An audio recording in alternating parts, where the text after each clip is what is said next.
Hi, Mike. Morning. Where's Salvo? So, Salvo, you try to get towards the middle? Yeah. Get in there, Mike. Get a civic dress. Get in there. No, I'm nobody. Come over here, Salvo. Yes. We need more people. You guys come in.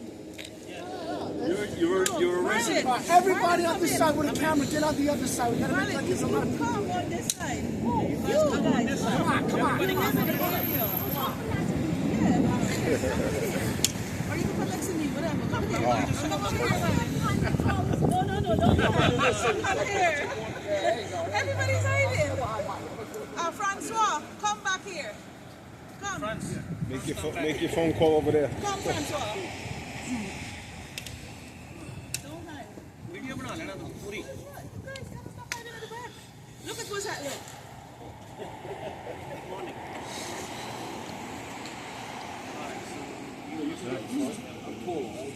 Well, how do we look, Sally? Do we look like we have something going? Okay, good. They can see it. So I'm gonna start. Good morning, everyone. My name is Dimple Willabus. I'm a community leader in our neighborhood. Ironically and coincidentally, the incident we're about to share happened just a few blocks away from where I live. We have with us one of our Bergen Beach residents and business owner, homeowner and business owner, who was assaulted. I will have him share from his own words, what transpired. This happened on Friday, bright daylight, right here in this community. Something that is very rare in my time here, living in this neighborhood. Over the past 16 years, I've never heard of such, incident occurring. Now, one of the big things about our community and in New York City is safety. Public safety is everybody's business. And for us in this community, a lot of people love to come and live in certain neighborhoods.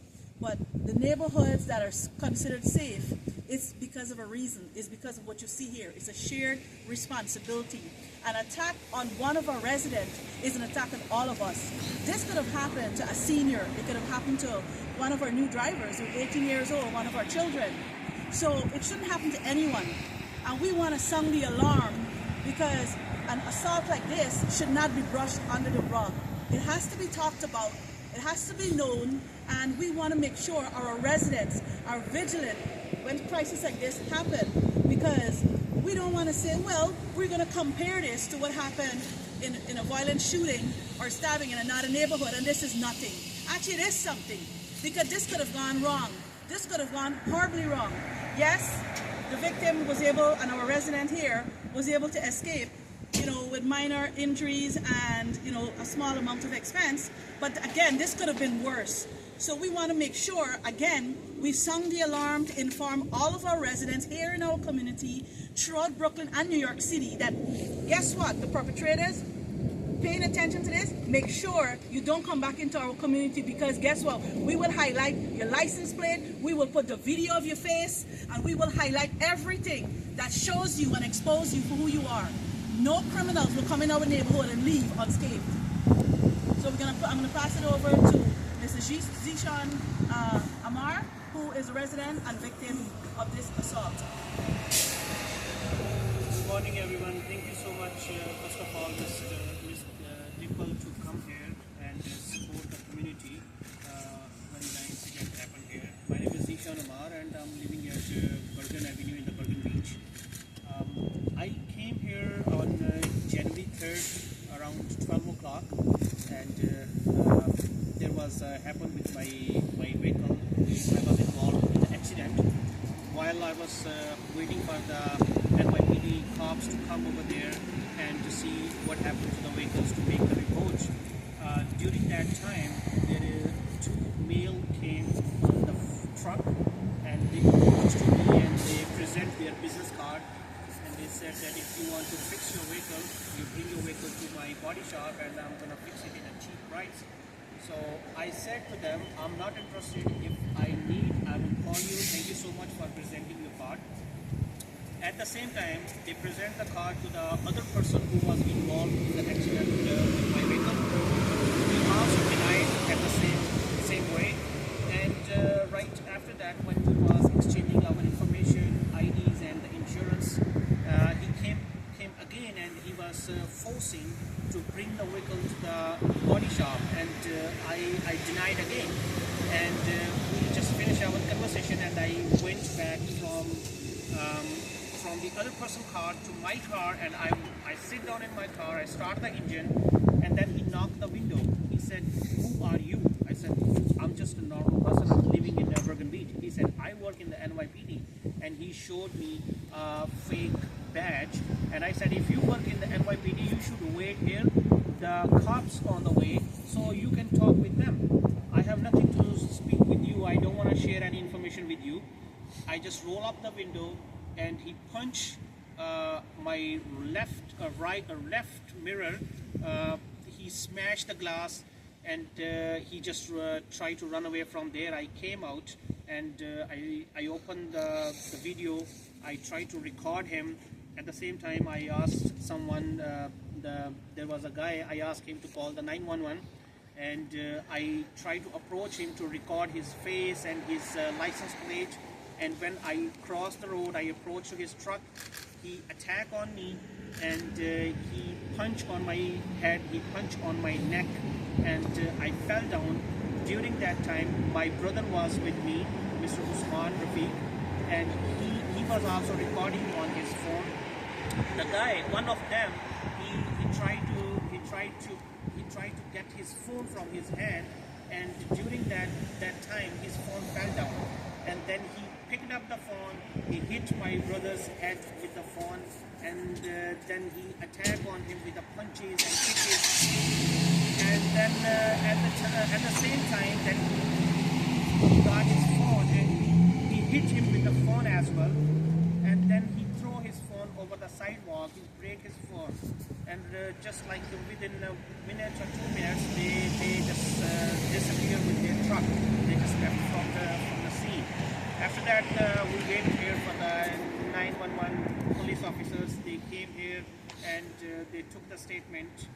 We've been to that business location, and once we reach over there, as long as we park the car over there with the cops, they shut down their business gate. And then the cop, they called to the precinct, and they called the backup over there. After like 10-15 minutes, there was a few other vehicles came over there, and we knocked the door again. They was not opening the door. And then the cops, they said, "We know you guys are inside, so please open the door." Once they opened the door, after like 20-30 minutes, and the cops tried to start talking with them, and they said, "That's the picture," because we have the recording in the video. The picture is very clear, face is very clear. They are young kids, like 25, 28, and they're wearing the black trousers and hoodies. So the hoodies was also with the name of the business. There was a business name present at the front and the back of the hoodies. Collision Concept. The business name is Collision Concept. Collision Concept. It's on the Foster Avenue, I think 52004 or 02. I have the address. It's over the Foster Avenue. I have the business card which they gave me. It's 5102 Foster Avenue, Brooklyn, New York 11203. I have the business card. Can you repeat that again? Can you repeat again for the camera? Slowly. The business address is 5102 Foster Avenue, Brooklyn, New York 11203, and that's the business card I have. So the cops asked them that two guys, they are showing your business card location and asking for repair of the car. Are they working here?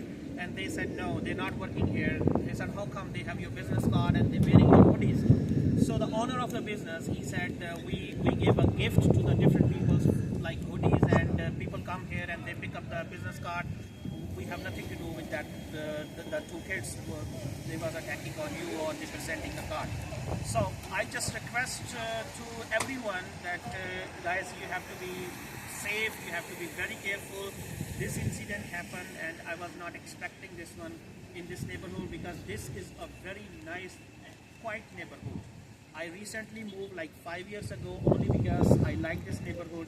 The people live there, it's very nice. I mean, I never ever have any problem. And I'm really shocked. I'm very shocked since last 2 days that this thing happening in my neighborhood, and I was very relaxed in this neighborhood, but now I start worry already that what's going to happen in future in this neighborhood. And I really thanks to Miss Dimple that she is supporting us. She's here with us, with all our community members. And I request to the departments that please try to help us and try to get them arrested ASAP, so nothing happens with the other community members and in this area. Because everybody have to be safe. I mean, our kids are here playing on the roads.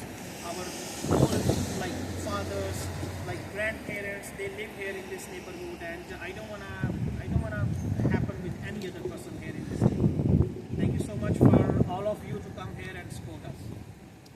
Thank you.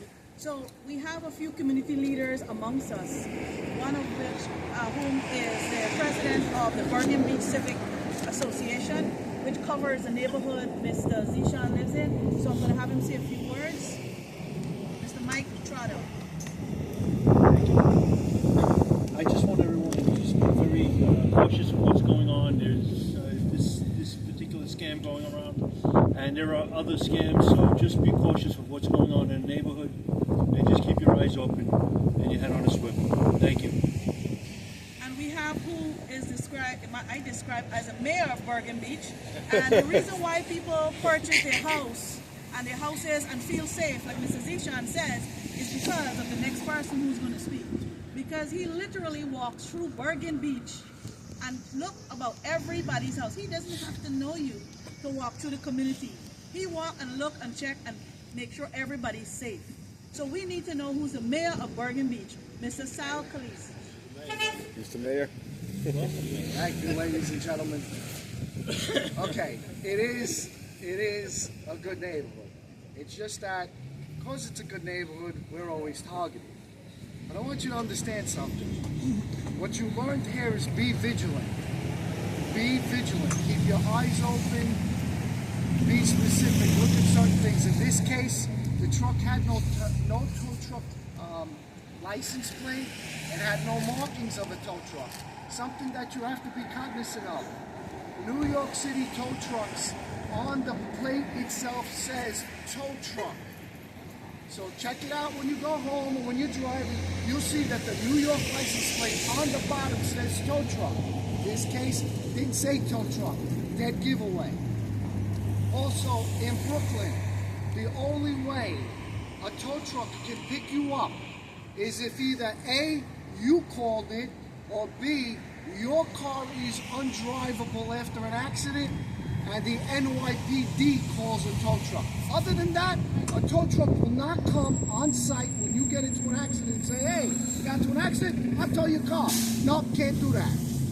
Again, either you got to call the tow truck or the car is disabled where when the NYPD is called, they call the tow truck.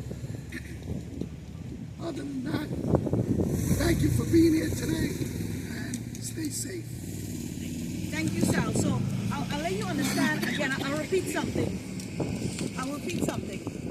Mr. Zeeshan mentioned something that Sal also mentioned and Mike Trotter mentioned. Safety.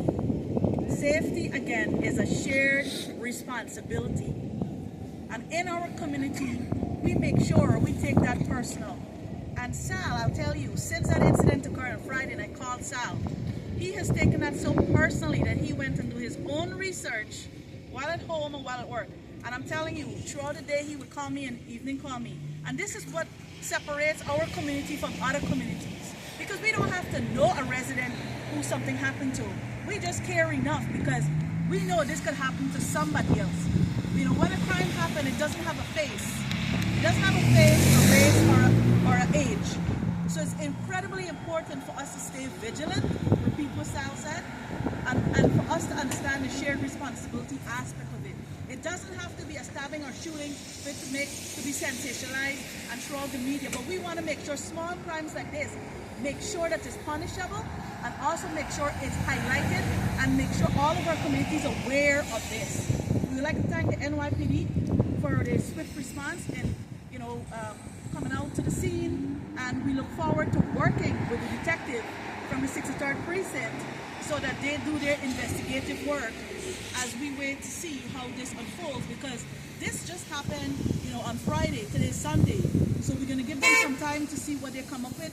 What I will tell you is that Mr. Zeeshan actually has the license plate of the vehicle of the two men who attacked him, and that vehicle is registered to someone out in the 75th Precinct, and that person lives in the confines of maybe East New York, Brownsville area. So that person who's the vehicle is registered to is not a resident of our community. So we can share more information, but we leave it to the detectives so that they can bring forward that information, and then we will keep you updated. We will also share the video from the assault, because it's incredibly important also for our community to know that when you have a vehicle, it's important to have cameras, because if you don't have cameras, you cannot document and share incidents as such, because it would be your word against the perpetrator. So what Mr. Zeeshan did was very good, because he had the footage showing the assault. So these videos and stuff, we will publish it and publish a license plate so that you will be able to be on the lookout for these perpetrators as they traverse you and try to look for the next victim, hopefully not in our neighborhood and not on our watch. So I want us, everybody, to repeat, not on our watch, not on our watch, not in our watch, and not in our community, not in our community. You're not welcome back.